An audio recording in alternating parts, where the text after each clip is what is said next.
देखिए जरूरी खबरों का प्राइम टाइम। नमस्कार, 20 मिनट में 20 खबर में आपका स्वागत है। आपके साथ मैं हूं सुमित गुप्ता। हम अगले 20 मिनट में आपको देश दुनिया की 20 ऐसी खबरें बताने वाले हैं जो इस वक्त न केवल सुर्खियों में हैं बल्कि दिलचस्प और अहम भी हैं।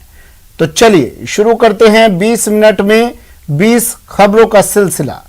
सबसे पहले देखते हैं राजस्थान की कौन कौन सी खबर इस वक्त अहम है।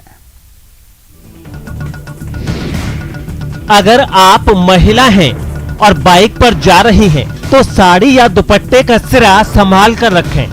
बाइक के पहिए के संपर्क में साड़ी या दुपट्टा ना आ जाए, इसका हमेशा ध्यान रखें, वरना जरा-सी लापरवाही आपकी जान ले सकती है। तस्वीरें दौसा के मेहंदीपुर बालाजी थाना इलाके की हैं, जहां पति पत्नी अपने बच्चों के साथ बाइक से जा रहे थे। इसी दौरान बाइक पर बैठी महिला की साड़ी व्हील में फंस गई, जिससे बाइक बेकाबू हो गई और हादसे का शिकार हो गई। हादसे में पूरा परिवार गंभीर रूप से जख्मी हो गया। स्थानीय लोगों ने महिला की साड़ी काटकर उसे बाइक से अलग किया और सभी को इलाज के लिए अस्पताल भेजा गया। गौरतलब है कि ऐसी घटनाओं को रोकने के लिए सरकार ने मोटर वाहन नियमों में कुछ बदलाव भी किए हैं, लेकिन इनकी सख्ती से पालन नहीं किए जाने की वजह से ऐसे दर्दनाक हादसे होते जा रहे हैं। केंद्र सरकार ने नियम बनाकर बाइक में साड़ी गार्ड के रूप में रियर व्हील पर सुरक्षात्मक उपकरणों के साथ हैंड होल्ड और फुट रेस्ट की व्यवस्था कराना अनिवार्य कर दिया है। सुरक्षा बढ़ाने के लिए सुरक्षात्मक उपकरणों के अलावा बाइक निर्माताओं को निर्देश दिया गया है कि वे पीछे के आधे वाहन को कवर करें, ताकि किसी व्यक्ति का दुपट्टा या साड़ी उनमें ना उलझ जाए। इसके बावजूद ऐसा नहीं किया जाता है, जिससे इस तरह की गंभीर दुर्घटनाएं होती रहती हैं।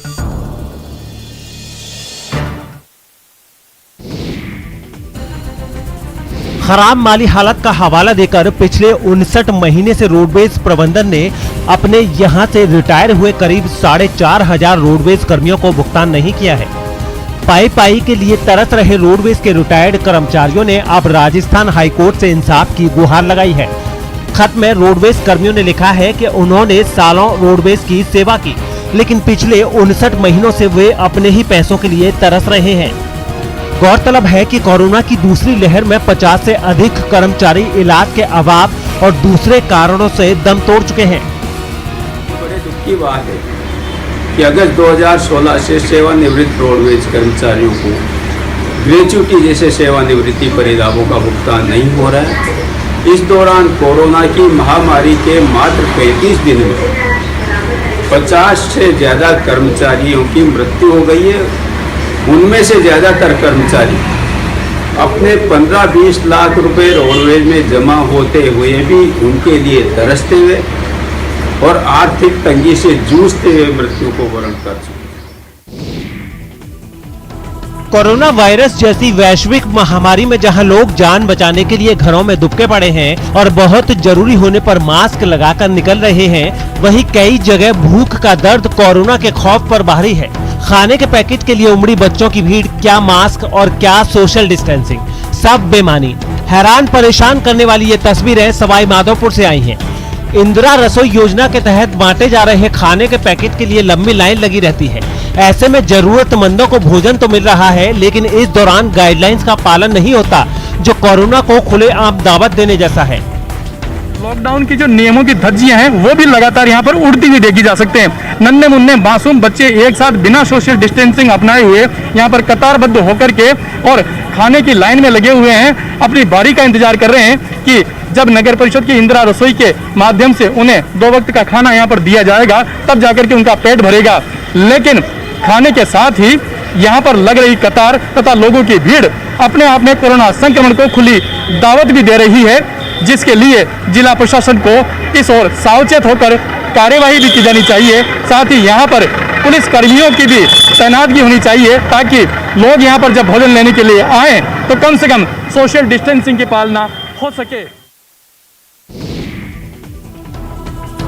पूर्व मुख्यमंत्री वसुंधरा राजे और उनके समर्थक जहां कोरोना काल में जरूरतमंदों तक वसुंधरा जन रसोई के जरिए भोजन पहुंचाने का काम कर रहे हैं, वहीं इसके सियासी मायने भी निकाले जा रहे हैं। वसुंधरा जन रसोई के पोस्टर पर ना बीजेपी का नाम और लोगो और ना प्रधानमंत्री नरेंद्र मोदी या गृह मंत्री अमित शाह या बीजेपी के राष्ट्रीय और प्रदेश अध्यक्ष का। और इसी वजह से वसुंधरा पर प्रदेश में पार्टी के समानांतर संगठन चलाने के आरोप लग रहे हैं। लेकिन सियासत से परे श्री गंगानगर के जरूरतमंदों के लिए ये योजना वरदान साबित हो रही है। भारतीय जनता पार्टी की राष्ट्रीय उपाध्यक्ष और यशस्वी पूर्व मुख्यमंत्री श्रीमती वसुंधरा राजे जी का संकल्प है कि राजस्थान के 7.5 करोड़ लोगों में इस कोरोना महामारी के दौरान कोई भूखा नहीं सोए। मेन मकसद ये है कि ये जो गरीब मजदूर है, जो डेली वेजेस पे काम करते हैं, डेली मजदूरी करते हैं, लॉकडाउन की वजह से ये सब एकदम सड़क पे आ गए हैं, जैसे इनके लिए खाना भी नहीं है। तो वो खाना आज हम लेके आए हैं। इनके चेहरे पे जो खुशी है, जो छोटे छोटे बच्चे हैं उनके चेहरे पे अब खुशी देखने के लिए हम लोग आए हैं। करीब 1.5 वर्ष से कोरोना वायरस से पूरा देश जूझ रहा है, लेकिन इस संकट के दौरान दौसा में कोविड टेस्ट करने वाले कर्मचारी दिन रात जुटे हुए हैं। कोरोना की पहली लहर में जहां सैंपल कलेक्ट कर उसे जांच के लिए जयपुर भेजा जाता था, वहीं दिसंबर से दौसा में ही RT-PCR लेबोरेटरी संचालित की जा रही है। इस लैब में कर्मचारी दिन रात कोविड मरीजों के सैंपल टेस्ट कर रहे हैं। पिछले करीब 6 माह 90,000 लोगों के सैंपल की जाँच करने का काम किया है। दौसा की टीम हिमांशु ने टीम भावना के साथ काम किया, दिन रात मेहनत की। उसी का परिणाम है कि जो कोरोना मरीज हैं उनकी 24 घंटे में जांच आई और जांच आने के बाद उन्हें समय पर पता लगा ताकि उनका समय पर उपचार हो सका। इसी के बलबूते कई जो कोविड संक्रमित जो लोग हैं उनको समय पर इलाज मिलने के चलते बीएसएफ के अधिकारी और जवान जिस तरह देश की सीमाओं की रक्षा में मुस्तैद हैं, उसी तरह पर्यावरण की सुरक्षा में भी मुस्तैद हैं। बाड़मेर से आई ये तस्वीरें तो यही तस्दीक कर रही हैं, जहां रेत के सिवा किसी चीज की कल्पना नहीं की जा सकती है। बीएसएफ जवानों ने सरहद पर हरियाली की दीवार खड़ी कर दी है। सिर्फ बाड़मेर में बीएसएफ के जवान 4 लाख पौधे उगाकर सरहद पर ग्रीन वॉल तैयार कर रहे हैं। सरहद की कटीली तार के पास खड़ी होने वाली ये हरी दीवार रेगिस्तान के सूखे को काफी हद तक खत्म करने का काम करती नजर आएगी। इसकी शुरुआत विश्व पर्यावरण दिवस पर हुई। इस बार मॉनसून सक्रिय होते ही बीएसएफ बॉर्डर एरिया में सघन पौधारोपण करवाएगी। इसको लेकर बीएसएफ सेक्टर मुख्यालय पर ही नर्सरी से पौधे तैयार किए जा रहे हैं। रेतीला इलाका और पानी की कमी के कारण यहाँ पौधारोपण के साथ इजराइल की प्रसिद्ध मटका पद्धति और बूंद बूंद प्रणाली का उपयोग भी किया जा रहा है। बीएसएफ की पूरी पौधशाला ऑर्गेनिक तरीके से तैयार की गई है। गोबर खाद और नियमित पेड़ों से गिरने वाले पत्तों की वर्मी कंपोस्ट तैयार की गई है। इसी से 4 लाख पौधे तैयार किए गए हैं। जब बारिश का मौसम आएगा उसमें हम ये 4 लाख पौधे सीमावर्ती इलाकों में, गाँवों में और आसपास के इलाकों में ये हम लगाएंगे। ये बीएसएफ का अपना खुद का लक्ष्य है। ये हर तरह के पौधे हैं जो यहाँ रेगिस्तान में जो सरवाइव कर सकें। यूं तो पथरीले इलाके और पानी के टोटे के बीच पेड़ पौधों को विकसित करना खासा मुश्किल भरा काम होता है, लेकिन जब इच्छा शक्ति प्रबल हो तो असंभव भी संभव हो जाता है। करौली जिले के राजौर गांव में लोगों ने पर्यावरण संरक्षण के लिए जो किया वो अपने आप में अनोखा है। पहले गांव वालों ने ऊबड़ खाबड़ जगह को समतल किया, 4 दीवारी कराई और इसके बाद विभिन्न किस्मों के करीब 350 पौधे लगाए। मुहिम से लोग जुड़ते गए। आज पेड़ पौधों से फल फूल रहे बगीचे को देखकर ग्रामीण खुशी से फूले नहीं समाते। पर्यावरण संरक्षण के लिए करौली जिले के राजौर गांव निवासी एक कैटल गार्ड से 3 ग्रामीणों द्वारा किया जा रहा कार्य अनूठा है। 3 वर्ष पूर्व वन महोत्सव के दौरान लगाए गए 500 से अधिक पौधों को उन्होंने अपनी मेहनत से जीवित किया हुआ है। निर्जन पहाड़ी पर किए गए वृक्षारोपण को बचाए रखने के लिए वह ग्रामीणों के सहयोग से टैंकर द्वारा पानी लगाकर पौधों को जीवित किए हैं और आमजन को भी पर्यावरण संरक्षण का उदाहरण पेश कर रहे हैं। कोयलांचल के नाम से विख्यात धनबाद में कोयले का काला कारोबार जारी है। बागमारा इसमें सबसे अधिक सुर्खियों में है। रोज अहले सुबह ही साइकिल और 2 पहिया वाहनों के जरिए कोयला चोरी होते हुए देखा जा सकता है। लेकिन ज्यादा मात्रा में कोयला चोरी के लिए हाइवा का भी इस्तेमाल होने लगा है। शनिवार को बरोरा पुलिस को गुप्त सूचना मिली थी कि बरोरा शिव मंदिर के नजदीक कीचड़ में कोयला लोड हाइवा फंसा है, जिस पर बरोरा थाना प्रभारी बंदन तिर्की मौके पर पहुंचे और हाइवा को जब्त कर थाने ले आए। चर्चा है कि हाइवा में लोड कोयला अवैध है। जिस स्थान पर हाइवा बरामद हुआ उससे कुछ ही दूरी पर BCL मुरई जीही शताब्दी कोयलरी है। इतना मिले हम लोगों की गाड़ी जो है वहाँ बीच में खेत में फंसा हुआ था रोड किनारे, इसी को लेकर आया हम। बाकी बात छानबीन के बाद काम किया जाएगा। ये हाईवा है, इसमें कोई कोयला लगा हुआ है। ये छानबीन के बाद पता चलेगा। ये तो छानबीन के बाद ही पता चलेगा कि अवैध है या फिर लीगल है या फिर इलीगल है, वो छानबीन के बाद पता चलेगा। अगर आपके घर में बच्चे हैं तो बेहद सावधान रहने और उनका खास ध्यान रखने की जरूरत है। कहीं ऐसा न हो कि आपकी जरा सी लापरवाही की कीमत उन्हें अपनी जान देकर चुकानी पड़ जाए और आप हाथ मलते रह जाएं। MP के मंडला जिले में पानी से भरे टब में डूबकर एक 3 साल के बच्चे की मौत हो गई। घटना के बारे में बताया जा रहा है कि बच्चा खेलते खेलते पानी के टब में जा गिरा, जिसके बाद कुछ ही मिनटों में उसकी मौत हो गई। जैसे ही घर वालों की निगाहें उस ओर गईं, उनके होश उड़ गए। वो तुरंत बच्चे को उपचार के लिए प्राथमिक स्वास्थ्य केंद्र ले गए, जहां डॉक्टर ने बच्चे को मृत घोषित कर दिया। आजकल ऐसे खिलौने आ रहे हैं जिसमें बटन के बराबर सेल होते हैं। इससे खिलौनों की लाइट जलती है। 6 महीने 3 साल के बच्चों में कोई भी चीज मुंह के अंदर डालने की उत्सुकता रहती है। अनजाने में वे बैटरी गटक लेते हैं। यदि देर तक अंदर रह जाए तो बटन बैटरी फूड पाइप को गला देती है। गले में फंसने से बच्चे का सांस लेना भी मुश्किल हो जाता है और उसकी आवाज निकलनी भी बंद हो जाती है। पेरेंट्स को ध्यान रखना होगा कि इस तरह का खिलौना ना दें जिसमें बटन के साइज के बराबर बैटरी हो। यदि देना है तो बैटरी निकाल कर दें। मथुरा में एक युवक को अपने उधार के पैसे मांगना भारी पड़ गया। रुपये लेने वाले ने पैसे लौटाने के बदले शख्स की हत्या कर दी। फिलहाल युवक की हत्या के आरोप में 2 लोगों को गिरफ्तार किया है। पुलिस ने हत्यारों के पास से मोटरसाइकिल और चाकू बरामद कर लिया है। मिली जानकारी के मुताबिक 1 जून को भूतेश्वर निवासी सचिन शर्मा के परिजन ने उसकी गुमशुदगी की रिपोर्ट दर्ज कराई।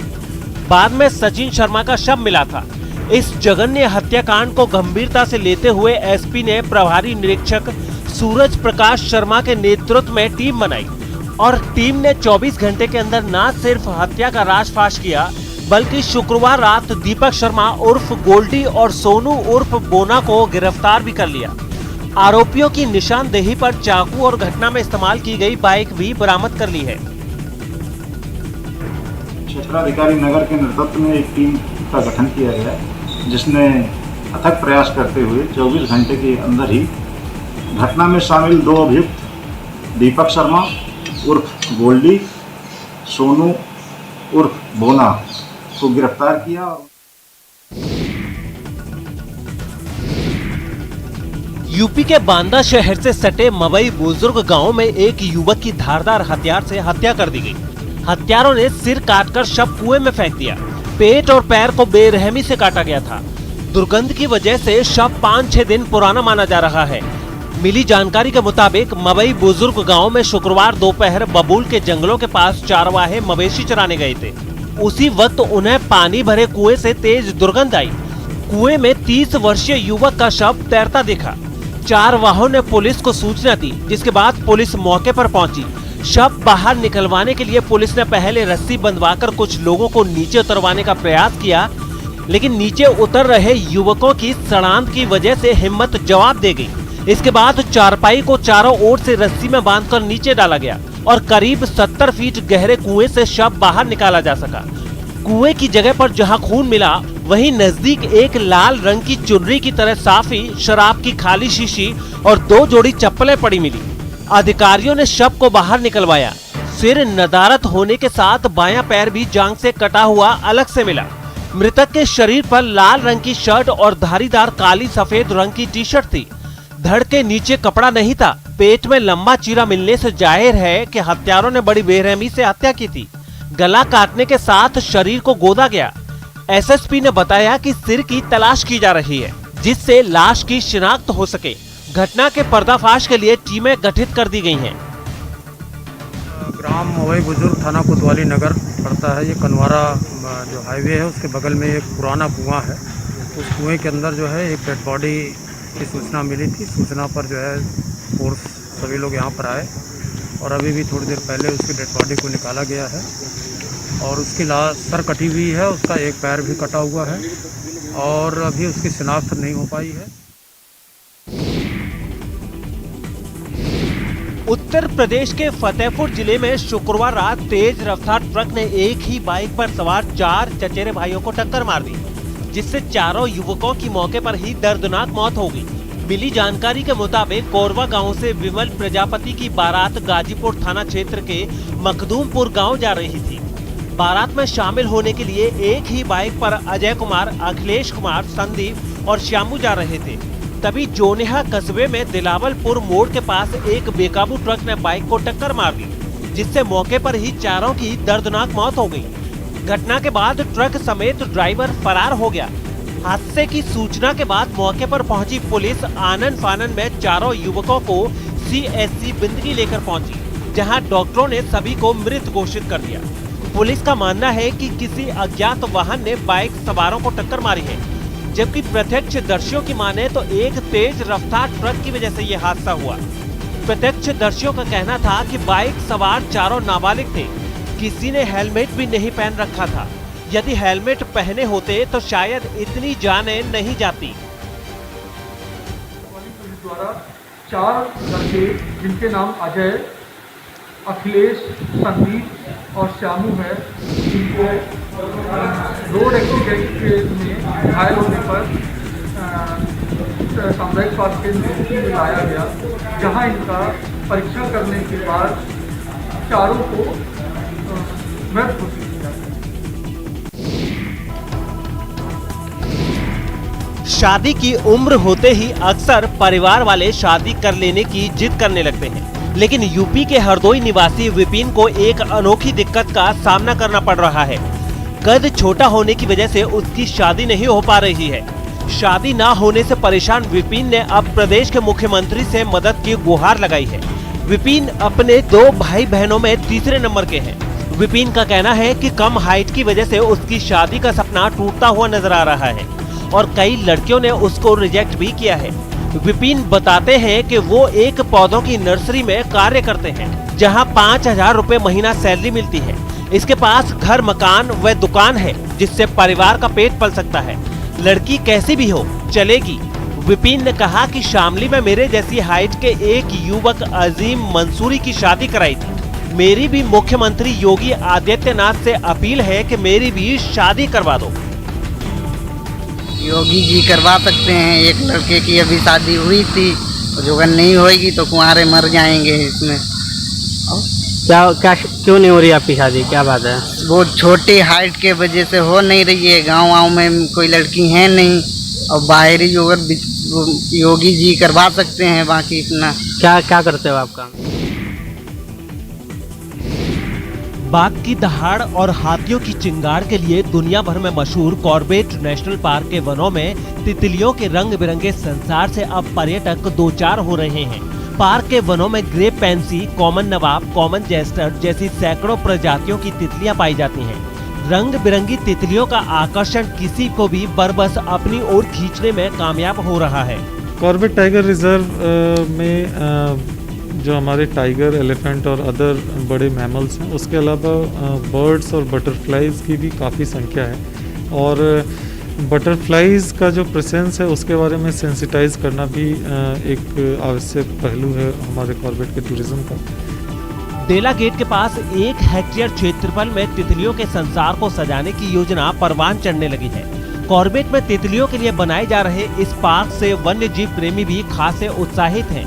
वन्य जीव प्रेमियों की माने तो इससे जहां तितलियों की जानकारी हो सकेगी, वहीं ये पर्यटकों के आकर्षण का केंद्र भी साबित होगा। पूरे देश में इस समय काफ़ी जागरूकता फैली है, खासतौर से तितलियों के संबंध में। और अगर कॉर्बेट में ये किया जा रहा है तो मैं इसे बधाई का पात्र है कॉर्बेट प्रशासन। कार्बेट में बन रहा बटरफ्लाई पार्क तितलियों के लिए अध्ययन में मील का पत्थर साबित होगा, जिससे यहाँ तितली भी रोजगार का एक जरिया बन सकेगी। चलो और अब देख लेते हैं अंतर्राष्ट्रीय जगत की कुछ अहम खबरें। चीन के यूनान प्रांत से चौंकाने वाली तस्वीरें सामने आई। वहां हाथियों के उत्पात ने लोगों का जीना मुश्किल कर दिया। परेशानी वाली बात यह कि हाथी शहर में भी घुसे आए, जिनका एक झुंड शहर के पास एक जंगल में मंडराता नजर आया। इनमें एक हाथी ने वहां रखी एक बाल्टी को सूंड से धकेलकर गिरा दिया, लेकिन इससे पहले हाथियों के इस झुंड ने शहर के एक घर में तबाही मचा दी। वहां से सामने आई तस्वीरों में घर के अंदर सब कुछ उल्टा पुल्टा नजर आया। एक तरफ जमीन पर गेहूं बिखरा दिखा तो दूसरी तरफ घर के दरवाजे टूटे पड़े मिले। इतना ही नहीं, कपड़ों से लेकर कई छोटी बड़ी चीजों तक घर का कोई भी सामान अपनी जगह पर नहीं था। बताया जा रहा है कि करीब 15 हाथियों का ये झुंड यूनान के घने जंगलों को छोड़कर रिहायशी इलाकों तक पहुंच गया है और इन्होंने दिन रात चलते हुए लगभग 500 किलोमीटर का सफर तय कर लिया है। इस दौरान इन्होंने करोड़ों की फसलों को नुकसान पहुंचाया। हाथियों